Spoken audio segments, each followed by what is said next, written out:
Third तरीका देख रहे हैं हाइड्रोक्सिलेशन का, epoxidation followed by hydrolysis. Reagent क्या क्या यूज़ करते हैं हम? रिएजेंट्स में हम लेते हैं पर एसिड्स। पर एसिड्स क्या होते हैं? बेसिकली आप कोई भी नॉर्मल एसिड लिखो और जो OH बॉन्ड है, कोई भी एक OH बॉन्ड जहाँ से वो H+ रिलीज होता है उस एसिड का, उस H को हटा के एक एक्स्ट्रा ऑक्सीजन लगा दो, वहाँ एक परऑक्साइड लिंकेज बन जाएगी, उसे हम कहते हैं पर एसिड। कुछ एग्जाम्पल मैं आपको 1-2 एग्जाम्पल्स दे भी दूंगा पर एसिड के, जिससे कि आपको थोड़ा और क्लियर हो जाए। उससे हम क्या करते हैं? इपॉक्सीडेशन करवाते हैं। इपॉक्सीडेशन का मतलब क्या है? जब आप एल्कीन बनाओगे तो एल्कीन का पाई बॉन्ड हटा के आपको O कनेक्ट कर देना है। कौन सा O लगेगा? ये वही वाला O है जो आपने नॉर्मल एसिड्स में से H हटा के जो एक्स्ट्रा O लगाया था ना, वही वाला O उठा के हमें दोबारा से उस एल्कीन का पाई बॉन्ड को तोड़ के वहाँ कनेक्ट कर देना होता है। उससे एक इपॉक्साइड बन जाएगा, एक साइक्लिक ईथर बन जाएगा, एक 3 मेंबर की रिंग बन जाएगी। ठीक है, तो वो पार्ट तो हो गया इपॉक्सीडेशन। और उसके बाद 3 मेंबर की रिंग बनने के बाद हमें कराना हाइड्रोलिसिस। हाइड्रोलिसिस हो रहा है H2O in presence of H+, उसको इकट्ठा मैंने H3O+ लिख दिया है। तो H+ उस ऑक्सीजन को मिलके H2O से आप बैक साइड अटैक कराओगे, और बैक साइड अटैक हो रहा है मतलब एंटी एडिशन कराना पड़ेगा, है ना। तो हाउ टू फॉर्म प्रोडक्ट्स में डायरेक्टली आप बोल सकते हो एंटी एडिशन ऑफ OH, है ना। रिएजेंट से आपको 2 OH इफेक्टिवली ऐड करने हैं और वो एंटी एडिशन होगा। पर एसिड्स के एग्जांपल्स अगर मेरे से कोई बोले तो ये मैंने लिखा है PAA, दिस इज पर एसिटिक एसिड। एसिटिक एसिड कैसा होता है भाई? एसिटिक एसिड होता है CH3COOH, ऐसा ही होता है COOH, ये एसिटिक एसिड हो गया। तो मैंने क्या बोला था? ये वाला H हटा के बस एक एक्स्ट्रा O लगा देना। देखो मैं इसको मार्क कर दे रहा हूँ ताकि मुझे पता रहे कि मैंने एक्स्ट्रा O लगाया है, और यही वाला O टूट के जाके इपॉक्सीडेशन में ऑक्सीजन जाता है, यही वाला ऑक्सीजन। ठीक है, सिमिलरली ये लिखा है मैंने MCPBA, मोस्ट कॉमनली यूज पर एसिड है ये, दिस इज मेटाक्लोरो पर बेंजोइक एसिड। तो मैं एक काम कर रहा हूँ, पहले बेंजोइक एसिड बना दूँ, मेटा पे क्लोरो, और ये रहा benzoic acid, C+O OH। OOH में से मैंने एक एक्स्ट्रा O लगा दिया, तो अपने आप ये पर एसिड बन गया, है ना। मेटा क्लोरो, मेटा पे क्लोरो है, और पर बेंजोइक एसिड, बेंजोइक एसिड था, COOH को बेंजोइक बोलते हैं। अभी एक O मैंने एक्स्ट्रा लगा दिया, H हटा के एक O एक्स्ट्रा लगा दिया, ये वाला, है ना। ये वाला हमारा पर एसिड वाला ऑक्सीजन है जो जाके फाइनली इपॉक्साइड बनाने में हेल्प करेगा। ठीक है, तो हमें बेसिकली मान लो MCPBA और इस तरीके से H2 और H+ लिखा हो और ये हमारा सिस एल्कीन है, तो सिस पे अगर मुझे क्या कराना है? Anti addition. मैंने यहाँ पे लिख दिया direct anti addition of OH। तो अगर मुझे एंटी एडिशन कराना है, सिस पे एंटी कराने से क्या बनता है? Racing mixture. रेसिंग मिक्सचर बनाने का क्या तरीका है? ऊपर नीचे OH लगा दो, क्रॉस में मैंने CH3 लगा दिया और H और H लगा दिया। क्रॉस में रेसिंग बनाना था ना, प्लस साथ में इसकी मिरर इमेज बनाएंगे। मिरर इमेज बनाते टाइम OH, यहाँ पे CH3, यहाँ पे H, यहाँ पे H और यहाँ पे CH3, इस तरीके से मिरर इमेज बन जाएगा। तो ये रेसिव मिक्सचर हो गया, क्लियर है। और यहाँ पे ठीक है, ये वेज पे है, ये डैश पे। तो यहाँ पे वेज पे सपोज मैंने CH3 लगाया, यहाँ डैश पे सपोज OH है, तो यहाँ पे वेज पे OH आएगा बेटा, है ना। एंटी बोला था ना, तो एक अगर नीचे है तो एक ऊपर से आना चाहिए। ठीक है, प्लस दूसरी पॉसिबिलिटी क्या है? सेकेंड पॉसिबिलिटी ये है कि अगर आप यहाँ पे OH को वेज पे रखते हो तो डैश पे चला जाएगा आपका CH3, और ऑब्वियसली यहाँ पे डैश पे जाएगा OH, क्योंकि दोनों OH में से एक OH ऊपर से आएगा तो एक OH को आपको पीछे से ही लाना पड़ेगा। तो इस बार मैंने यहाँ पे OH सामने से लाया था, यहाँ पीछे से, तो इस बार यहाँ पीछे से और वहाँ सामने से मैंने OH लगा दिया है। इस तरीके से मैं एंटी एडिशन को दिखा सकता हूँ, and directly we can form products. Mechanism देख लेते हैं इस रिएक्शन की भी मैकेनिज्म, कि किस तरीके से आप स्टेप बाय स्टेप इस रिएक्शन को होते हुए देखेंगे। तो पहले मैंने डाल दिया है एक एल्कीन, सिस एल्कीन में मेटाक्लोरो पर बेंजोइक एसिड। मेटाक्लोरो पर बेंजोइक एसिड से मुझे एक ऑक्सीजन मिलने वाला है, वो ऑक्सीजन इस पाई बॉन्ड को हटा के डायरेक्टली इस तरीके से अटैच हो जाएगा। तो दोनों ऑक्सीजन के जो बॉन्ड्स हैं वो एक साथ साइमल्टेनियसली सेम साइड से अटैक करेंगे। अगेन 2 पॉसिबिलिटीज़ बनती है, या तो नीचे से अटैक कर दें, या मतलब पीछे से, या फिर फ्रंट से अटैक कर दें, है ना।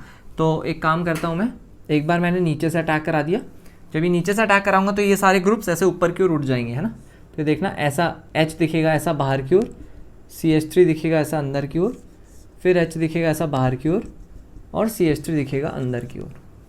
इस तरीके का कुछ दिखना शुरू हो जाएगा। ठीक है, अगर ऑक्सीजन को नीचे से अटैक कराते हैं तो।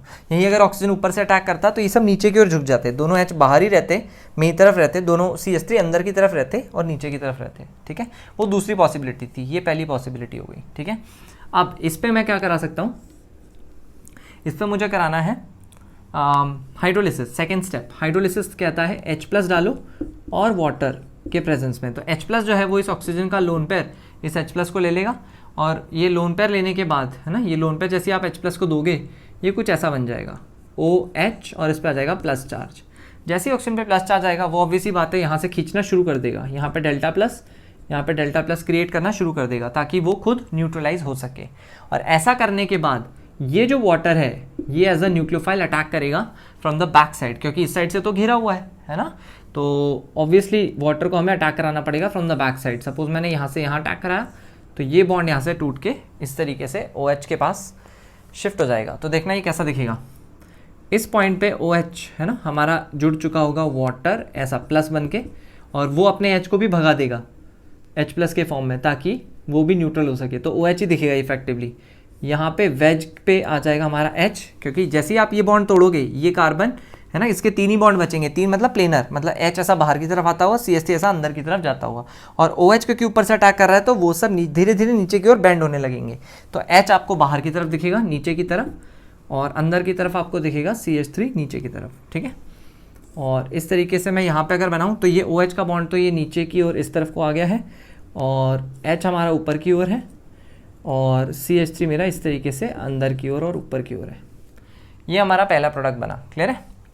अब इपॉक्सीडेशन करते वक्त मैं हो सकता है नीचे से भी अटैक करा देता, नीचे से अटैक कराया मैंने, ऊपर से अटैक करा देता तो कैसा होता, तो देखना कैसा होता बेटा, तो ये ऐसा होता, ठीक है। उस केस में मेरा बाहर की तरफ रहता तो वही H पर नीचे रहता। सिमिलरली यहाँ पे CH3 ऐसा होता, सिमिलरली इस पॉइंट पे मेरा H बाहर की तरफ रहता और अंदर की तरफ रहता CH3, ठीक है। ऐसा करने के बाद वापस मैं वही करता H प्लस और वाटर, ये दोनों जब मैं ऐड करूँगा तो क्या होगा, ये ऑक्सीजन का जो लोन पेयर है वो इस H प्लस को एक्सेप्ट कर लेगा। H प्लस को एक्सेप्ट करने के बाद ये कुछ ऐसा बन जाएगा OH प्लस। फिर वही बात, यहाँ से कार्बन से इलेक्ट्रॉन एसिड खींचेगा ताकि अपने आप को न्यूट्रलाइज कर सके, और 3 मेंबर की रिंग में वैसे भी स्ट्रेन होता है तो न्यूक्लियोफाइल आएगा अटैक करने। ये जो हमारा वाटर एज अ न्यूक्लियोफाइल है इसका अटैक आप कहीं पे भी करा सकते हो, यहाँ पे करा लो चाहे वहाँ पे करा लो, क्योंकि ऊपर वाले मैंने लेफ्ट पे कराया था तो मैं एक काम करता हूँ यहाँ पे भी लेफ्ट पे करा देता हूँ अटैक, ठीक है। अगर मान लो मैंने लेफ्ट पे अटैक कराया तो ये बॉन्ड यहाँ से खुल जाएगा, तो क्या होगा देखना, नीचे की तरफ OH बनेगा, ये ऊपर की तरफ चला जाएगा H, ठीक है। CH3 चला जाएगा मेरा इधर, इस तरफ को अगर मैं देखूँ तो ऊपर की तरफ ये बॉन्ड खुल के ऐसे यहाँ पे अटैक होगा, जैसे ही है ना वहाँ से यहाँ पे अटैक होगा। वो जो वाटर का लोन पेयर जब गया तो इस पर पॉजिटिव आया तो इसने अपना H भगा दिया, H प्लस भगा दिया, तो फाइनली इफेक्टिवली वो सिर्फ OH जुड़ा हुआ दिखेगा आपको इस कार्बन पे। H और CH3 दोनों ऊपर आ जाएंगे और ये बॉन्ड टूट के इसके पास पहुँच जाएगा और OH लग जाएगा इधर, तो ऐसा हो जाएगा हमारा OH, और यहाँ पे वेज पे आ जाएगा हमारा H और डैश पे आ जाएगा हमारा CH3। इस टाइप का कुछ बन जाएगा। तो 2 पॉसिबिलिटीज़ हैं, देखो ये पहली पॉसिबिलिटी है, सेकंड पॉसिबिलिटी। अगर आप इन दोनों को ध्यान से कंपेयर करोगे तो ये दोनों मिरर इमेजेस आपको साफ साफ दिखाई दे रही होंगी। मिरर इमेजेस है, बिल्कुल है। और क्या इसमें POS या COS आ रही है?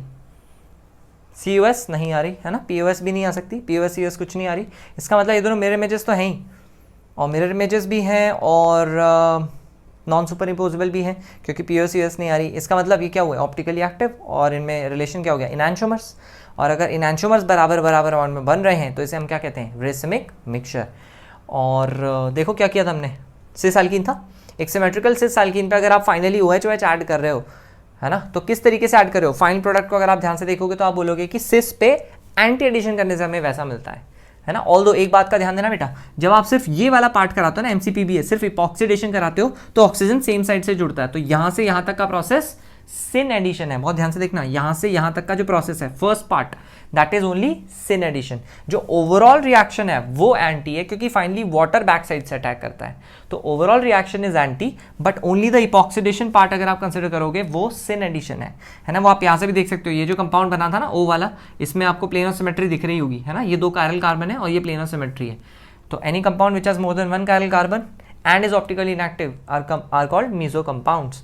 तो यहाँ पे एक मीसो कंपाउंड बना था, तो ऑब्वियसली तभी बना होगा ना जब सिस पे आपने सिन एडिशन कराया होगा, ठीक है। तो इसलिए हम बोलते हैं कि इपॉक्सीडेशन जो होता है वो सिन होता है। फाइनली जब हाइड्रोलिसिस भी कर देते हैं तो जो प्रोडक्ट बनता है वो ओवरऑल जो रिएक्शन है, epoxidation followed by hydrolysis, this overall reaction is anti addition of OH। Clear है, इस बात का ध्यान रखना है ना। इस रिएक्शन के 2 पार्ट्स, दोनों का जो स्टीरियो है वो अलग अलग तरीके से चेंज होता है। पहला part is syn and overall the reaction is anti addition.